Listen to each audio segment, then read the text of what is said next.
La fille va pour la première fois chez son petit ami et découvre avec effroi qu'il semble y avoir quelque chose enfermé dans le bûcher. Curieuse, elle s'approche pour vérifier. Elle entend effectivement des bruits étranges à l'intérieur. Alors, elle enlève le cadenas en fer suspendu à la porte. Puis elle ouvre prudemment la porte. Au moment crucial, le petit ami arrive juste à temps. Mais il ne réconforte pas la fille immédiatement. Il s'est précipité pour repousser la femme à l'intérieur, et a ensuite verrouillé la porte en fer avec prudence. Après avoir fait tout cela, il a dit à la fille que la femme était la femme muette de son frère idiot. Sa mère avait peur qu'elle effraie la fille venue pour la première fois. C'est pourquoi elle l'avait enfermée dans la maison. La fille naïve y a cru sans hésitation. Mais elle ne s'attendait pas, alors qu'elle préparait le mariage le lendemain. La belle-sœur muette est arrivée devant elle, le visage terrifié. Il semblait qu'elle avait quelque chose d'important à lui dire. Mais la fille ne comprenait pas du tout le langage des signes. Elle ne savait absolument pas ce qu'elle montrait. Désemparée, la fille n'eut d'autre choix que de sortir du papier et un stylo. Elle voulait qu'elle l'écrive pour qu'elle puisse le lire. La belle-sœur muette prit le papier et le stylo sans hésiter. Nous sommes en rade. La mère du petit ami est soudainement entrée à ce moment-là. La belle-sœur muette a été immédiatement prise de panique. Elle a rapidement caché le carnet derrière son dos. La mère du petit ami ne voulait manifestement pas que les deux se côtoient. Elle a donc prétexté une cérémonie pour tirer la fille rapidement. Avant de partir, elle n'a pas oublié de lancer un regard haineux à la belle-sœur muette. Mais la fille, plongée dans le bonheur, n'a manifestement pas remarqué cela. Cependant, après la cérémonie, elle a senti que quelque chose n'allait pas. Ses mains rugueuses ne sont absolument pas celles de son petit ami. Paniquée, elle a rapidement soulevé le voile. Le marié devant elle n'était effectivement pas son petit ami. C'était le frère idiot de son petit ami, qui a l'intelligence d'un enfant de 6 ans. À ce moment-là, elle pensait simplement que sa belle-mère avait fait une erreur. Mais en regardant autour, elle ne voyait pas son petit ami. Elle voulait sortir pour le chercher mais les villageois lui ont barré la route. Impuissante, elle ne pouvait que s'expliquer à sa belle-mère. Elle devait épouser le frère cadet et non l'aîné. Elle ne s'attendait pas à ce que sa belle-mère lui donne une claque. Arrête tes bêtises.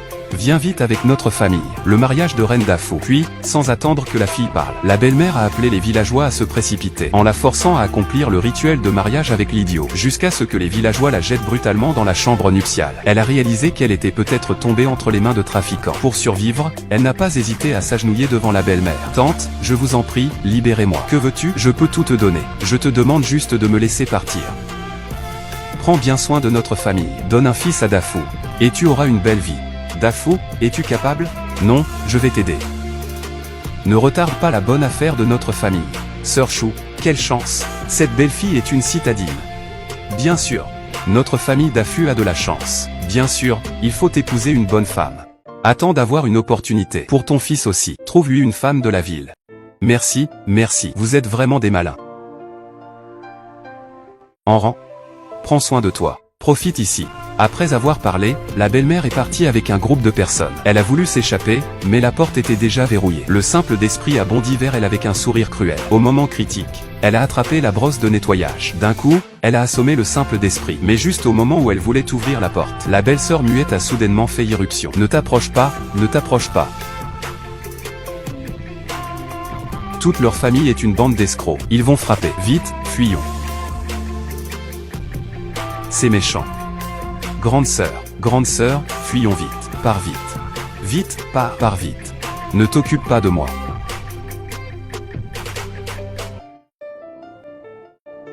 Enran veut s'enfuir. 5 à droite, 3 à droite, 2 paires. Monsieur, avez-vous un téléphone? Pouvez-vous m'aider à appeler la police?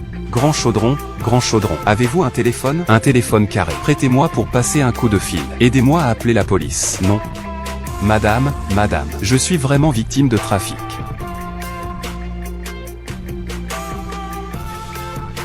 Monsieur, je viens de la ville du Sud. Je suis un étudiant fraîchement diplômé. J'ai été victime de trafic par cette famille. Mes parents m'attendent encore à la maison. Je vous en prie, aidez-moi à appeler la police. S'il vous plaît, sauvez-moi. Je vous en supplie, sauvez-moi. Lanzi. La femme de votre maison qui s'est enfuie est ici. D'accord, tu m'as attrapé. Lâche-moi. Lâche-moi. Toi, femme, je vais voir où tu fuis aujourd'hui. Tu penses pouvoir t'enfuir? Si je t'attrape, je te battrai à mort. Femme, voyons où tu vas fuir. Il faut 5 heures pour aller en ville. Lâche-moi. Il faut aussi traverser 2 grandes montagnes. Tu penses que tu peux t'échapper? Lâche-moi. Retourne d'où tu viens. Je ne veux pas y aller. Lève-toi vite. Femme morte. Tu penses que tu peux t'enfuir? Grand frère Liu, tante Wang. La nouvelle épouse de mon fils s'est enfuie. Aidez-moi vite à la rattraper. Ne t'inquiète pas. Tous ceux qui viennent veulent s'enfuir. Nous t'aidons. Allez. Poursuis-le. Ne cours pas. Allez, arrête-toi. Ne cours pas. En rang. Tu ne peux pas t'échapper, en rang. Il n'y a pas. Regarde par là. En rang. Va jeter un œil dans cette forêt. En rang. En rang. Je te conseille de rentrer sagement à la maison. Épouse notre grand bonheur. Tu ne pourras pas t'enfuir. Cette fois, tu ne pourras pas t'échapper. Vite, par ici. Vite, attrape-la. Vite. Arrête-toi. En rang. Tu ne peux pas t'échapper. Et, arrête-toi. En rang, tu ne peux pas t'échapper. Cours. Je veux voir où tu cours. En avant. Vite, regarde en bas de la montagne. Aujourd'hui, vivant ou mort, il faut le voir. Voir le mort pour le croire. Allons-y. Non, je dois vite m'enfuir. Arrête-toi là-bas. Dépêche-toi, arrête-toi. Arrête, ne cours pas. Arrête. Minjiu, en rang. Qu'est-ce qui se passe? Minjiu. Minjiu, où es-tu allé? Minjiu. Ma mère a dit que c'est de mauvais augure de se voir avant le mariage. Alors elle m'a laissé sortir me promener d'abord. Pourquoi aujourd'hui tu as mis cet habit? Comment as-tu pu te mettre dans cet état, quand tu n'es pas là? Ta mère veut me marier à ton idiot de grand frère. Qu'est-ce que tu dis? Arrête-toi, ne cours pas. Mingyu, dépêchons-nous. Si on ne part pas, ce sera trop tard. Mais les villageois de notre village ont toujours été honnêtes. Il y a sûrement un malentendu. Allez.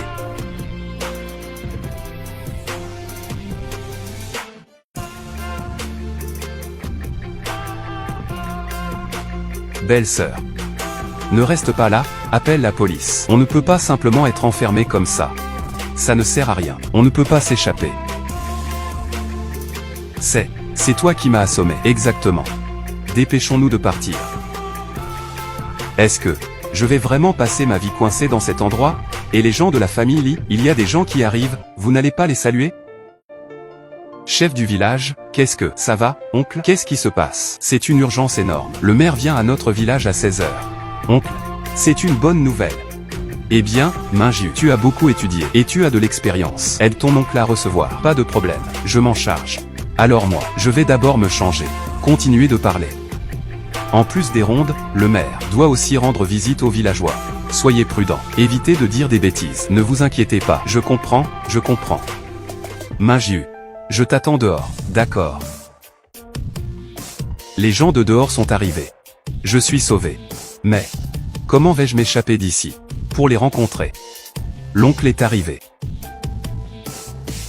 Maman. Cette affaire avec Enran. Surtout, ne laisse pas le maire le savoir. Fais très attention, s'il te plaît. Ne t'inquiète pas, je la tiens attachée. Elle veut fuir. Elle ne pourra pas s'échapper. Alors, j'y vais. Oncle, je suis là. Xiang Xiang. Xiang Xiang, écoute-moi. Cet après-midi, le maire va venir au village pour inspecter le travail. Si vous les rencontrez, il faut absolument leur demander de l'aide. Avez-vous du papier et un stylo? Super. Cet après-midi, si vous les voyez, profitez-en pour leur glisser le papier. Je n'ose pas, c'est trop dangereux. Xiang Xiang, je t'en supplie, c'est notre seule chance de sauver nos vies. C'est peut-être notre seule et unique chance. Tu ne peux pas abandonner. Tant qu'il y a une opportunité, nous ne devons absolument pas abandonner. Nous ne pouvons pas passer notre vie à être coincés ici. Croyez-moi.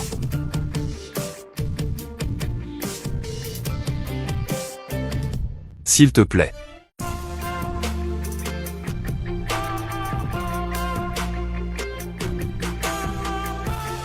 Monsieur le maire, bienvenue, bienvenue. Accueillons tous le maire. Ne soyez pas nerveux. Aujourd'hui, je suis venu au village pour me faire une idée des questions de subsistance. Pas de problème. Vous pouvez regarder librement. Dans notre village, nous, 10 villages autour célèbres pour être le village du bonheur. Ceci est. Voici Li Minjiu, le premier étudiant universitaire de notre village. Il a lu beaucoup de livres. Bonjour monsieur le maire, je suis Minjiu. Aujourd'hui, c'est moi qui vais vous montrer notre village. Ce jeune homme est bien. Étudie avec assiduité et il est aussi très talentueux. Allons-y. Jetons un œil au village. Allons-y. Minjiu, accompagne le maire pour faire un tour. Je vais préparer le dîner d'accueil. Faisons simple, pas de gaspillage, je vous en prie. Mère, je vous emmène voir l'ouest de notre village.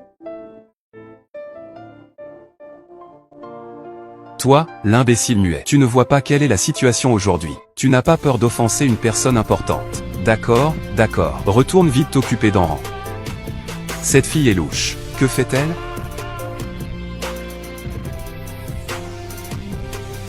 Très bien. Toi. Je savais que toi. Que mijotes-tu encore? Petite fille. Viens, rentre avec moi. Je m'occuperai de toi une fois rentré. Xiangxiang. Monsieur le maire, notre village a toujours eu des coutumes simples, harmonie de voisinage. Depuis que ce village a été relié par une route, la vie des villageois est devenue beaucoup plus pratique. C'est vrai. Tu es la première à être admise à l'université du village. Tu as dû traverser pas mal d'épreuves, n'est-ce pas? Mes épreuves ne sont rien. Grâce à mon grand frère et ma mère, qui travaillaient au champ pour financer mes études. Sinon, je n'aurais pas eu l'occasion d'aller à l'université. Tu es un enfant dévoué. Alors nous, allons chez vous voir ça. C'est comment? Pas pratique. Pratique. Je vous guide.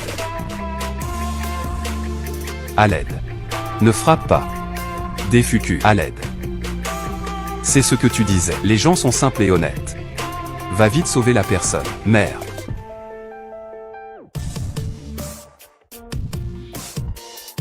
Clé.